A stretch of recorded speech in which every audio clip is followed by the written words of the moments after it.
बिस्मिल्लाहिर्रहमानिर्रहीम। Dear students, आज हमारा क्लास 10 केमिस्ट्री का first chapter about chemical equilibrium उसका फर्स्ट लेक्चर है।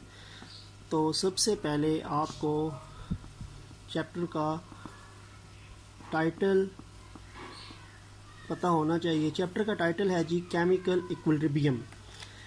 केमिकल इक्विलिब्रियम, ये जो सारा चैप्टर है बेसिकली ये बेस करता है रिएक्शन पे जिसको हम कहते हैं रिवर्सिबल रिएक्शन। ये सारा का सारा चैप्टर रिवर्सिबल रिएक्शन पे बेस करता है। ठीक हो गया। अब रिवर्सिबल रिएक्शन क्या है और रिवर्सिबल रिएक्शन किसकी टाइप है, तो उससे पहले आपको ये पता होना चाहिए कि सबसे पहले आपको केमिकल रिएक्शन के बारे में पता होना चाहिए कि जो केमिकल रिएक्शन होता है इसकी दो टाइप्स होती हैं। एक होता है इरिवर्सिबल रिएक्शन और एक होता है रिवर्सिबल रिएक्शन। क्योंकि ये चैप्टर हमारा रिवर्सिबल के बारे में है, लेकिन हमें यहाँ पे इरिवर्सिबल के बात भी करनी चाहिए क्योंकि हम इसको कंपेयर करके आगे फर्दर थोड़ा सा अपने कॉन्सेप्ट को मज़ीद इंक्रीज़ कर सकते हैं। देखें, सबसे पहले तो आपको पता होना चाहिए कि केमिकल रिएक्शन क्या चीज़ है। What is a chemical reaction. आप काफ़ी अरसे से जनरल साइंस में भी और 9th क्लास की केमिस्ट्री में भी डिफरेंट रिएक्शंस की बात करते हैं। जिस तरह C+O2 है वो मिलती है तो CO2 बन जाती है। ठीक है। इसी तरह आपने और भी डिफरेंट रिएक्शंस पढ़े होंगे, जैसा कि एक रिएक्शन और भी हम लिख सकते हैं इसमें कि वाटर जब भी बनता है तो H2+O2 it will gives us 2H2O, और बैलेंस करने के लिए यहाँ पे और वाटर के साथ हमें 2 लगाना पड़ता है। तो ये डिफरेंट केमिकल रिएक्शंस होते हैं। ठीक हो गया। जिसमें एरो से पहले जो चीज़ें होती हैं ये रिएक्टेंट्स कहलाती हैं और एरो के बाद जो चीज़ होती है वो प्रोडक्ट कहलाती है। अब जैसे हम इन दो रिएक्शंस की बात करते हैं तो इसमें आपको फर्स्ट रिएक्शन की बात करें तो C+O2 जो हैं ये रिएक्टेंट्स कहलाएंगे। They are known as reactants. वो चीज़ें जो मिलती हैं, कंबाइन करती हैं। और ये जो एरो के बाद जो फर्स्ट रिएक्शन में CO2 लिखा है कार्बन डाइऑक्साइड, इसको हम प्रोडक्ट बोलेंगे। This is known as product. ठीक हो गया। सेम चीज़ अगर हम रिएक्शन नंबर 2 की बात करें तो हाइड्रोजन, ये 2 मोल्स हैं इसके। हाइड्रोजन के 2 मोल्स, हाइड्रोजन मॉलिक्यूल के 2 मोल्स मिलते हैं ऑक्सीजन मॉलिक्यूल के 1 मोल से, तो 2 मोल जो है वो वाटर बनता है। इसमें भी ये जो एरो से पहले H2 लिखा है और O2 लिखा है, दीज आर द रिएक्टेंट्स, और ये जो 2H2 लिखा है ये जो है ये प्रोडक्ट है। ठीक है। तो केमिकल रिएक्शन क्या होता है। केमिकल रिएक्शन एक ऐसा प्रोसेस होता है जिसमें रिएक्टेंट्स कंबाइन करते हैं तो प्रोडक्ट्स की फॉर्मेशन होती है। 2 या 2 से ज़्यादा केमिकल सब्सटेंसेस कंबाइन करते हैं तो फिर एक नया सब्सटेंस बनता है जो प्रोडक्ट कहलाता है। मिलने वाले रिएक्टेंट्स होते हैं और बनने वाला जो है वो प्रोडक्ट कहलाता है। ठीक है। यानी ये तो जनरल केमिकल रिएक्शन है जो जिसे आप पहले भी फेमिलियर होंगे। लेकिन अब हम क्योंकि केमिकल रिएक्शन की टाइप्स की बात करेंगे, एक होता है रिवर्सिबल रिएक्शन और एक होता है इरिवर्सिबल रिएक्शन। तो अब हम अगर रिवर्सिबल और इरिवर्सिबल को बात करें तो हमें फिर थोड़ा सा कॉन्सेप्ट क्लियर होगा। अब जैसे मैं ये रिएक्शन लिखता हूँ, एक रिएक्शन में लेट्स सपोज के वही रिएक्शन मैं लिख लेता हूँ C+O2 गिव्स अस CO2। अब इस रिएक्शन को मैं कहूँगा कि ये रिएक्शन इरिवर्सिबल रिएक्शन है। This reaction is irreversible reaction. Reason क्या है इरिवर्सिबल होने की। इरिवर्सिबल होने की पहली पहचान तो ये है कि आपको एक सिंगल एरो नज़र आएगा। This is a single arrow, और एरो की एक ही डायरेक्शन है, रिएक्टेंट से प्रोडक्ट की तरफ ये डायरेक्शन जा रही है। यानी ये बैकवर्ड मूवमेंट नहीं हो रही, इसमें सिर्फ और सिर्फ रिएक्शन प्रोसीड करता है लेफ़्ट से राइट की तरफ। यानी C+O2 carbon plus oxygen molecule मिलेगा तो कार्बन डाइऑक्साइड गैस बनेगी। इन दोनों के मिलने से कार्बन डाइऑक्साइड गैस बनेगी। कार्बन डाइऑक्साइड गैस जब बन जाएगी तो रिएक्शन स्टॉप हो जाएगा।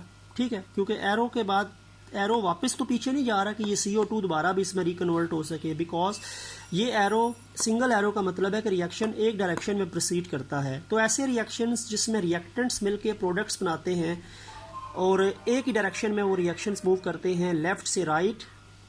ठीक हो गया। रिएक्टेंट से प्रोडक्ट की तरफ मूव करते हैं वो, और उसमें कोई भी फर्दर आप कह सकते हैं कि प्रोडक्ट साइड से दोबारा रिएक्टेंट्स की तरफ आने के चांसेस नहीं होते, तो ऐसे रिएक्शन को हम इरिवर्सिबल रिएक्शन बोलते हैं। इनकी एक ही डायरेक्शन होती है, इसको मैं फॉरवर्ड डायरेक्शन कहता हूँ। They proceed in only forward direction, ये सिर्फ फॉरवर्ड डायरेक्शन में प्रोसीड करते हैं। और फॉरवर्ड डायरेक्शन कौन सी होती है? फॉरवर्ड डायरेक्शन होती है जो रिएक्टेंट्स से प्रोडक्ट्स की तरफ होती है। यानी फॉरवर्ड डायरेक्शन वो डायरेक्शन है जो रिएक्टेंट्स को प्रोडक्ट की तरफ लेके जाती है। तो रिएक्टेंट्स का सिर्फ प्रोडक्ट बनना, रिएक्शन का लेफ्ट से राइट प्रोसीड करना, और आप कह सकते हैं कि प्रोडक्ट्स का दोबारा रिएक्टेंट्स की तरफ मूव ना करना, इस रिएक्शन को इरिवर्सिबल रिएक्शन बनाता है। ठीक है, तो ये तो कॉमन चीज़ें हैं। लेकिन याद रखें कि हमारे पास इस चैप्टर में जो है वो हमने इरिवर्सिबल की बात करनी है। अच्छा, अब इरिवर्सिबल रिएक्शंस क्या होते हैं? एक दो रिएक्शंस आपकी बुक पे शुरू में ही मेंशन है, फर्स्ट पेज पे ही जो इस चैप्टर का है। SO2 plus O2 they will give you SO3। Balance करने के लिए यहाँ पे 2 और यहाँ पे 2 लिखा हुआ है। ठीक है, अब बात यह है कि इसमें जो रिएक्टेंट्स बना के प्रोडक्ट्स बनता है, रिएक्टेंट्स आपके पास SO2 है, sulphur dioxide plus oxygen O2, ये मिला तो SO3 बना। सल्फर डाइऑक्साइड और ऑक्सीजन मिला तो सल्फर ट्राइऑक्साइड बना। ठीक है, लेकिन इसमें और पहले रिएक्शन जो मैंने अभी आपको बताया उसमें फ़र्क ये डबल एरो का था। बाकी इसमें भी वही है, रिएक्टेंट्स हैं तो प्रोडक्ट्स हैं, रिएक्टेंट्स मिलके प्रोडक्ट्स बना रहे हैं, पर ये 2 एरोज़ हैं। ये 2 एरोज़ जो हैं, इसका मतलब है कि इसके अंदर 2 डायरेक्शंस चल रही हैं।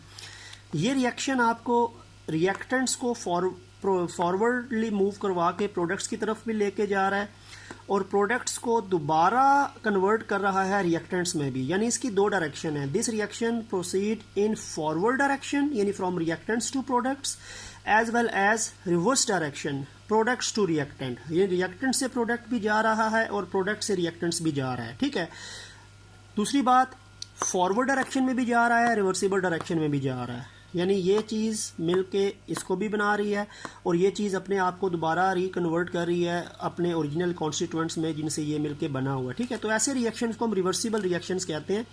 तो रिवर्सिबल रिएक्शंस ऐसे रिएक्शंस होते हैं जो प्रोसीड करते हैं 2 डायरेक्शंस में, फॉरवर्ड डायरेक्शंस में भी, बैकवर्ड डायरेक्शन में भी, लेफ्ट से राइट भी मूव करता है और राइट से लेफ्ट भी मूव करता है। रिएक्टेंट्स मिलके प्रोडक्ट्स भी बनाते हैं, प्रोडक्ट्स मिलके रिएक्टेंट्स भी बनाते हैं, under the same conditions. Book में अगर आप डेफिनेशन देखेंगे तो सेम कंडीशंस का जिक्र है। कंडीशंस को चेंज किए बगैर ये रिएक्शन फॉरवर्ड या रिवर्स बेस पे चलेगा। अब यहाँ पे हमारी कंडीशंस से क्या मुराद है? कंडीशन से मुराद हमारी यहाँ पे, अभी मैं एरोज़ के ऊपर या नीचे कुछ चीज़ें लिखूँगा तो आपको आइडिया हो जाएगा। कंडीशन से मुराद एक तो हमारे पास V2O5 एक कंपाउंड का नाम है, वो लिखा हुआ है। दूसरा एक टेम्परेचर मेंशन है और एक प्रेशर मेंशन है। These are basically conditions. ये जो V2O5 है ना, ये कैटलिस्ट है। Catalyst, this is a catalyst. और कैटलिस्ट एक ऐसा सब्सटेंस होता है जो रिएक्शन की स्पीड को बढ़ाता है ताकि रिएक्शन जो है वो जल्दी कंप्लीट हो जाए। कैटलिस्ट के बगैर रिएक्शन बहुत स्लो चलेगा और वो फिजिबल नहीं होगा, तो हमें कैटलिस्ट डाल के रिएक्शन की स्पीड को इंक्रीज़ करना पड़ता है। ठीक है, तो ये कैटलिस्ट है। दूसरा एक टेम्परेचर लिखा हुआ है, ये जो डिग्री सेल्सियस में चीज़ मेंशन है, तो डिग्री सेल्सियस जो है ये टेम्परेचर के लिए ही एक टर्मिनोलॉजी यूज़ होती है जो। और ATM atmospheric, that is the pressure. अब ये जो टेम्परेचर है, प्रेशर है और जो कैटलिस्ट है, ये बेसिकली कंडीशंस हैं। इन्हीं कंडीशंस पे रिएक्शन फॉरवर्ड भी जाएगा और इन्हीं कंडीशंस पे रिएक्टेंट रिवर्स भी आएगा, यानी रिएक्शन रिवर्स भी आएगा। रिएक्टेंट्स प्रोडक्ट्स भी इन्हीं कंडीशन पे बनेंगे, प्रोडक्ट्स रिएक्टेंट्स भी इन्हीं कंडीशन पे बनेंगे। तो कंडीशन को छेड़े बगैर रिएक्शन का दोनों डायरेक्शन में मूव करना इस रिएक्शन को रिवर्सिबल रिएक्शन की तरफ लेके जाएगा या इस रिएक्शन को रिवर्सिबल रिएक्शन बनाएगा। ठीक है, अच्छा, इसके बाद एक और रिएक्शन है जो आपकी बुक पे मेंशन है और उसमें आपने करेक्शन भी करनी है। आपकी बुक का पेज नंबर 7 जो है उसमें एक रिएक्शन लिखा हुआ है N2+3H2 रिवर्सिबल का साइन, यानी ये भी रिवर्सिबल रिएक्शन है। 2 एरोज हैं, +2O2 लिखा है बुक में, ये 2O2 नहीं है, 2NO2 लिखा है, तो 2NO2 नहीं है बल्कि ये 2NH3 है। यानी बुक पे आपने करेक्शन करनी है। ये H3 की जगह पे बुक में O2 लिखा है, तो O2 को काट दें और N के साथ H3 आपने बनाना है, क्योंकि रिएक्शन हाइड्रोजन के साथ नाइट्रोजन का रिएक्शन हो रहा है, तो ऑक्सीजन तो है ही नहीं, तो फिर बन कैसे सकती है। अब ये भी रिवर्सिबल रिएक्शन है, नाइट्रोजन गैस और हाइड्रोजन गैस मिलती है तो अमोनिया गैस बनती है। NH3 अमोनिया गैस है, बहुत इंपॉर्टेंट गैस है, और ये अमोनिया फिर आगे जाके यूरिया फर्टिलाइज़र की फॉर्मेशन में भी यूज़ होती है। यूरिया बनाने में भी ये एक रॉ मटेरियल के तौर पे अमोनिया गैस होती है, और यूरिया एक इंपॉर्टेंट फर्टिलाइज़र है। अच्छा, 1 मोल नाइट्रोजन गैस के और 3 मोल्स हाइड्रोजन गैस के मिलते हैं under the conditions. In conditions में आयरन Fe आयरन एक कैटलिस्ट हो जाएगा, ठीक है। साथ साथ 400 डिग्री सेल्सियस टेम्परेचर चाहिए और 200 ATM इसको प्रेशर चाहिए, ठीक है। यानी इस कंडीशंस पे iron as a catalyst, 400 degree Celsius temperature और 200 डिग्री प्रेशर पे नाइट्रोजन और नाइट्रोजन का 1 मोल और हाइड्रोजन के 3 मोल्स मिलेंगे तो 2 मोल्स अमोनिया गैस बनेगी। और सेम कंडीशंस पे ये अमोनिया अपने आप को दोबारा रिकन्वर्ट करके नाइट्रोजन और हाइड्रोजन में फर्दर ब्रेक डाउन भी करेगी, ठीक है। तो ये भी रिवर्सिबल रिएक्शन है, बिकॉज 2 एरोज हैं। रिएक्शन लेफ्ट से राइट भी जाएगा, राइट से लेफ्ट भी जाएगा, फॉरवर्ड डायरेक्शन में भी जा रहा है। फॉरवर्ड डायरेक्शन क्या होती है, रिएक्टेंट से प्रोडक्ट की तरफ, और रिवर्स डायरेक्शन क्या होती है, प्रोडक्ट से रिएक्टेंट्स की तरफ, ठीक हो गया। और थर्ड के इसमें आपके पास लेफ्ट से राइट है, राइट से लेफ्ट है, रिएक्टेंट से प्रोडक्ट है, प्रोडक्ट से रिएक्टेंट है, और फॉरवर्ड डायरेक्शन भी है और रिवर्स डायरेक्शन भी है। तो ये इसको रिवर्सिबल रिएक्शन बनाएगी, इस रिएक्शन को भी रिवर्सिबल रिएक्शन जो है वो बनाएगी। अच्छा, एक बड़ी कॉमन आपको एग्जांपल दे सकता हूँ कि पेज नंबर 8 में जो बिल्कुल साइड बॉक्स अगर आप देखो तो ऊपर उसमें मेंशन है कि जो कार्बोनेटेड ड्रिंक्स होती हैं, सोडा वाटर ड्रिंक्स जो होती हैं, इनके अंदर बेसिकली क्या होता है कि इनमें भी एक रिवर्सिबल रिएक्शन का सिस्टम होता है। उसमें क्या होता है कि जितनी भी कार्बोनेटेड ड्रिंक्स होती हैं, 7 अप, पेप्सी हो गया, ड्यू हो गया, इनके अंदर अगर आप इसको ओपन करते हैं ना तो इसमें से एक गैस बाहर आती है, वो गैस कार्बन डाइऑक्साइड गैस होती है, ठीक हो गया।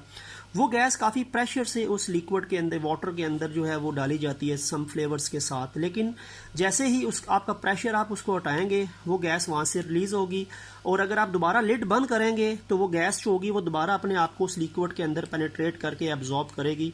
तो बेसिकली क्या होता है कि वो जो कार्बन डाइऑक्साइड उस बोतल में या उस कोल्ड ड्रिंक में मौजूद है वो पहले एक्वस स्टेट में होती है, ठीक है, और जब आप प्रेशर रिलीज करते हैं तो वो दोबारा गैसियस स्टेट में बनती है। दोबारा प्रेशर अप्लाई करें तो गैस दोबारा वाटर में यानी उस लिक्विड में अपने आप को डिसॉल्व कर लेती है। तो कार्बोनेटेड ड्रिंक्स के अंदर भी जो कार्बन डाइऑक्साइड गैस होती है उसका उस लिक्विड के अंदर जाना और उसमें से बाहर निकलना, ये प्रोसेस जो होता है वो प्रेशर पे डिपेंडेंट होता है। तो प्रेशर की वजह से वो CO2 गैस उसमें एब्जॉर्ब है, प्रेशर रिलीज करें तो वो निकल आती है, दोबारा प्रेशर डालें तो वो दोबारा उसमें एब्जॉर्ब हो जाएगी। तो that is also a kind of reversible reaction, वो भी रिवर्सिबल रिएक्शन के एग्जाम्पल में आप उसको लिख सकते हैं। और फिर अब हम आते हैं जो हमारा मेन टॉपिक केमिकल इक्विलिब्रियम का है, तो उसमें अब डायनेमिक इक्विलिब्रियम की बात होगी और एक इक्विलिब्रियम कंसंट्रेशन क्या होती हैं और केमिकल इक्विलिब्रियम स्टेट की डेफिनेशन क्या होती है, ठीक है। एक रिएक्शन वही लिखते हैं जो अभी हमने पहले भी डिस्कस किया, 2SO2 plus O2 gives us 2SO3। इस रिएक्शन में क्या है, ये रिएक्टेंट्स हैं और ये प्रोडक्ट है, ठीक है। अब मैं इसको एक ग्राफ से बता रहा हूँ आपको कि एक ग्राफ अगर हम बनाएं और उस ग्राफ में एक्स एक्सिस में हम लिखते हैं टाइम, ठीक हो गया, और वाई एक्सिस पे हम लिखते हैं जी कंसंट्रेशन। वाई एक्सिस पे हमने कंसंट्रेशन डाल दी, एक्स एक्सिस पे हमने टाइम डाल दिया, टाइम ऐसे इंक्रीज हो रहा है, कंसंट्रेशन ऐसे इंक्रीज हो रही है। इसमें हमें इस रिएक्शन को अगर मैं देखूं तो इस रिएक्शन में ये रिएक्टेंट्स हैं। रिएक्टेंट्स देखें, जब रिएक्शन स्टार्ट होता है तो उस टाइम रिएक्टेंट्स काफ़ी ज़्यादा मिकदार में होते हैं और प्रोडक्ट उस टाइम बिल्कुल ज़ीरो होता है, इसीलिए मैंने प्रोडक्ट को बिल्कुल कंसंट्रेशन के लिहाज से नीचे लिखा है और रिएक्टेंट्स को मैंने कंसंट्रेशन के लिहाज से ऊपर लिखा है, ठीक है।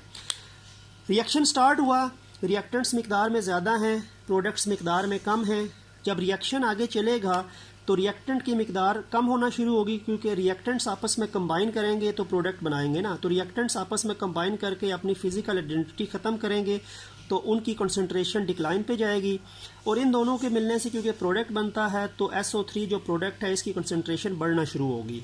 यानी रिएक्शन चलने के बाद कंसंट्रेशन ऑफ रिएक्टेंट्स डिक्लाइन पे जाती है, कंसंट्रेशन ऑफ प्रोडक्ट बढ़ती है, ठीक है। फिर एक टाइम ऐसा आता है कि इन दोनों की कंसंट्रेशन, यानी जो दो रिएक्टेंट्स हैं, की कंसंट्रेशन में मज़ीद डिक्लाइन नहीं आएगा, एक जगह पे जाके रुक जाएगी। और प्रोडक्ट भी बनते बनते एक ख़ास जगह पे जाके अपने आप को रोक देगा। अब आपके पास ये सिचुएशन आती है। अब ये जो आपके पास सिचुएशन आती है ये बेसिकली एक इस टाइम इन तीनों की जो कंसंट्रेशन है, दो रिएक्टेंट्स की और एक प्रोडक्ट की जो कंसंट्रेशन है, इनको मैं इक्विलिब्रियम कंसंट्रेशन कहूँगा। इसको मैं इक्विलिब्रियम कंसंट्रेशन कहूँगा क्योंकि इस टाइम आप देखो तो ना रिएक्टेंट्स में चेंजेस आ रही हैं ना प्रोडक्ट्स में फर्दर चेंज आ रहा है, ठीक है। क्योंकि ये रिएक्शन जो है वो इन दोनों का मज़ीद डिक्लाइन होना और इसका मज़ीद इंक्रीज़ होने का अमल जो है वो स्टॉप हो चुका है, या उसमें कोई फर्दर चेंज नहीं आ रही। और इस टाइम जब एक चीज़ के अंदर बैलेंस आ जाता है इसके फर्दर डिक्लाइन में और इसके फर्दर इंक्रीज में, तो ये इक्विलिब्रियम कंसंट्रेशन है इन तीनों की। ये SO3 की इक्विलिब्रियम कंसंट्रेशन है, ये O2 की इक्विलिब्रियम कंसंट्रेशन है, ये SO2 की इक्विलिब्रियम कंसंट्रेशन है। इस कंसंट्रेशन पे जो स्टेज आती है उस स्टेज को मैं कहता हूँ कि ये केमिकल इक्विलिब्रियम स्टेज आ गई है। ये एक स्टेज अटेन हुई है, केमिकल इक्विलिब्रियम स्टेज। अच्छा, केमिकल इक्विलिब्रियम स्टेज क्या है?